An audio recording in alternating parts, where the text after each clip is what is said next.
ಪಟ್ಟಣದ ಬಸವೇಶ್ವರ ಸರ್ಕಲ್ನಲ್ಲಿ ತಹಸೀಲ್ದಾರ್ ಯಮುನಪ್ಪ ಸೋಮನಕಟ್ಟಿ ಅವರು ಡಾಕ್ಟರ್ ಅಂಬೇಡ್ಕರ್ ಅವರ ಭಾವಚಿತ್ರಕ್ಕೆ ಪೂಜೆ ಸಲ್ಲಿಸುವ ಮೂಲಕ ಮೆರವಣಿಗೆಗೆ ಚಾಲನೆ ನೀಡಿದರು. ಭಾರತದ ಜನಗಳಾದ ನಾವು ಭಾರತವನ್ನು ಒಂದು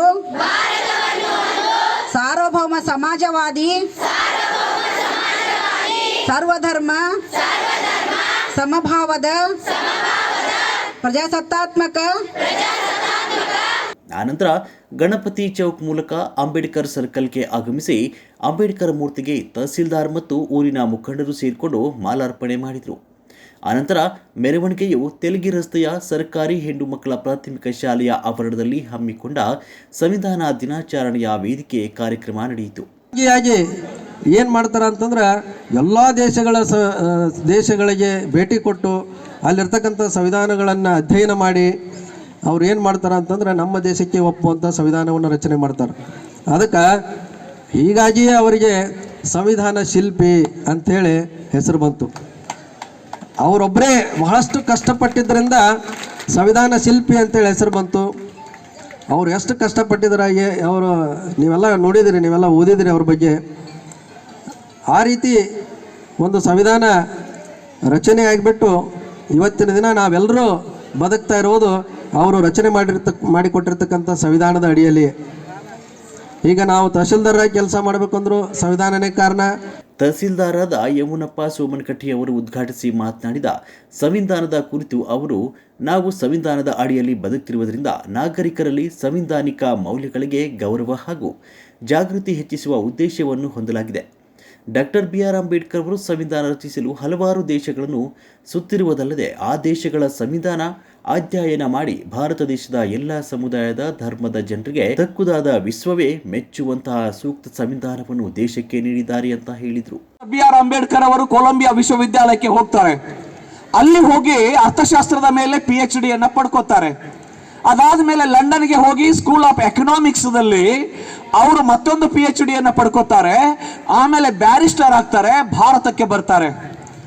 ಎಂತ ಅದ್ಭುತ ಅಂತ ಹೇಳಿದ್ರೆ ಡಾಕ್ಟರ್ ಬಿ.ಆರ್. ಅಂಬೇಡ್ಕರ್ ಅವರು ಸಂವಿಧಾನದ ರಚನೆ ಮಾಡಿದ ಮೇಲೆ ಎಂತ ಅದ್ಭುತ ಶಕ್ತಿ ಅಂದ್ರೆ, ನಾವೆಲ್ಲ ಒಂದಿಷ್ಟು ಪಾಕೆಟ್ ಮನಿ ಕೊಟ್ಟಿರ್ತಾರೆ ಅಪ್ಪ ಅಮ್ಮ. ಆ ಪಾಕೆಟ್ ಮನಿ ತಗೊಂಡು ಹೋಗ್ಬಿಟ್ಟು ನಾವು ಕುರುಕುರೆ ತಿಂತೇವೆ ಅಥವಾ ಪಾನಿಪುರಿ ತಿನ್ನೋದಕ್ಕೆ ಹೋಗ್ತೇವೆ. ಪಾಕೆಟ್ ಮನಿ ತಗೊಂಡು 25 ರೂಪಾಯಿಗಳ ಸ್ಕಾಲರ್ಶಿಪ್ ನಲ್ಲಿ ವಿದೇಶಕ್ಕೆ ಓದಲಿಕ್ಕೆ ಹೋದಂತ ಡಾಕ್ಟರ್ ಬಿ.ಆರ್. ಅಂಬೇಡ್ಕರ್ ಅವರು ಅಲ್ಲಿ ಅವರಿಗೆ ಏನು ಸ್ಕಾಲರ್ಶಿಪ್ ಹಣ ಇತ್ತಲ್ಲ, ಅಲ್ಲಿ ಊಟ ಮಾಡಬೇಕಾಗಿತ್ತು. ಆ ಊಟ ಮಾಡೋದನ್ನ ಒಂದು ಹೊತ್ತಿನ ಊಟವನ್ನ ಬಿಟ್ಟು ಒಂದು ಪುಸ್ತಕವನ್ನ ಖರೀದಿ ಮಾಡ್ತಿದ್ರು ಡಾಕ್ಟರ್ ಬಿ.ಆರ್. ಅಂಬೇಡ್ಕರ್. ಯೋಚನೆ ಮಾಡಿ ನಾವು ಏನ್ ಮಾಡಬೇಕಾಗಿದೆ ಅಂತ. ಸಾಹಿತಿಗಳಾದ ಅಶೋಕ ಹಂಚಿಲಿ ಅವರು ಸಂವಿಧಾನ ಮತ್ತು ಅಂಬೇಡ್ಕರ್ ಕುರಿತು ಮಾತನಾಡುತ್ತಾ, ನವೆಂಬರ್ 26, 1949 ಪ್ರತಿ ಭಾರತೀಯನು ಹೆಮ್ಮೆ ಪಡುವ ದಿನವಾಗಿತ್ತು. ಅಲ್ಲದೆ ಪ್ರತಿಯೊಬ್ಬರಿಗೂ ಸಮಾನತೆಯ ಹಕ್ಕು ಮತ್ತು ಸ್ವಂತ ನಿರ್ಧಾರ ತೆಗೆದುಕೊಳ್ಳುವ ಹಕ್ಕನ್ನು ನೀಡುವ ಸಂವಿಧಾನ ರಚಿಸಿದ ದಿನವಾಗಿದೆ ಅಂತ ಹೇಳಿದ್ದಾರೆ.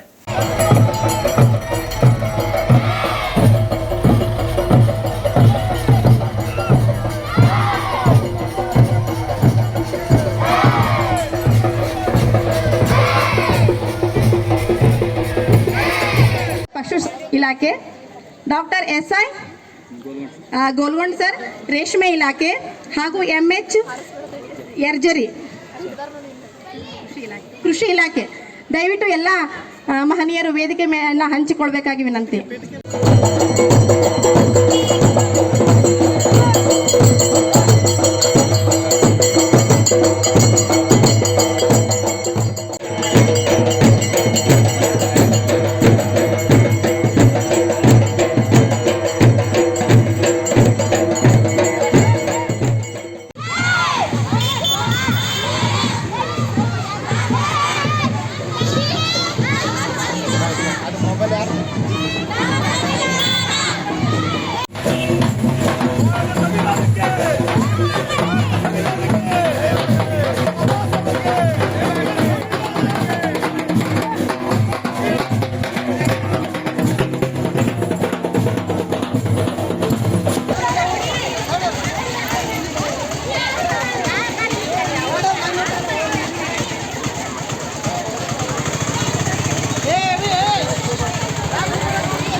ಮುಖ್ಯವಾಗಿ ನಾವು ಯಾವುದೇ ಸರ್ಕಾರಿ ಸೇವೆ ಸಲ್ಲಿಸಬೇಕಾದರೆ ಸಂವಿಧಾನ ಅಡಿಯಲ್ಲೇ ಕಾರ್ಯಕ್ರಮ ನಡೆಸ್ತಾ ಇದ್ದೇವೆ. ಸಂವಿಧಾನದ ಅಡಿಯಲ್ಲೇ ಎಲ್ಲನೂ ಬ್ಯಾಕ್ಲಾಗ್ ಇರ್ಬೋದು, ಮತ್ತೊಂದದ್ದು ಇನ್ನೊಂದಿರ್ಬೋದು. ಈ ಸಂವಿಧಾನದ ಅಡಿಯಲ್ಲೇ ಎಲ್ಲನೂ ಭರ್ತಿ ಮಾಡಿಕೊಳ್ಳುವಂಥ ಸಂವಿಧಾನ ಯಾಕೆ ಅಂತಂದರೆ ಡಾಕ್ಟರ್ ಬಾಬಾ ಸಾಹೇಬ್ ಅಂಬೇಡ್ಕರ್ ಅವರು ಈ ದೇಶಕ್ಕೆ ಬೇರೆ ಬೇರೆ ದೇಶಕ್ಕೆ ಹೋಗಿ ಸಂವಿಧಾನವನ್ನು ಬರೆದಂಥವರು. ಅದಕ್ಕಾಗಿ ನಾವು ಸಂವಿಧಾನದ ಅಡಿಯಲ್ಲೇ ಎಲ್ಲವೂ ನಡೀತಾ ಇದೆ. ನಮ್ಮ ಸಂವಿಧಾನದ ಕುರಿತು ಬಾಬಾ ಸಾಹೇಬ್ ಅಂಬೇಡ್ಕರ್ ಅವರ ಕುರಿತು ಸವಿಸ್ತರವಾಗಿ ಮಾತನಾಡಿದ ಅಶೋಕ್ ಅಂಜಲಿ ಸರ್ ಅವರಿಗೆ ಇವತ್ತು ವೇದಿಕೆ ಮೇಲೆ ಸನ್ಮಾನವನ್ನು ಮಾಡಿಕೊಳ್ತಾ ಇದ್ದಾರೆ. ಅವರಿಗೆ ಎಲ್ಲ ಮುದ್ದು ಮಕ್ಕಳ ಪರವಾಗಿ ನಗುಮುಖದ ಚಾಣಕ್ಯ ಛಾಯಾಗ್ರಹಣ ಸ್ಪರ್ಧೆಯ ವಿಜೇತರು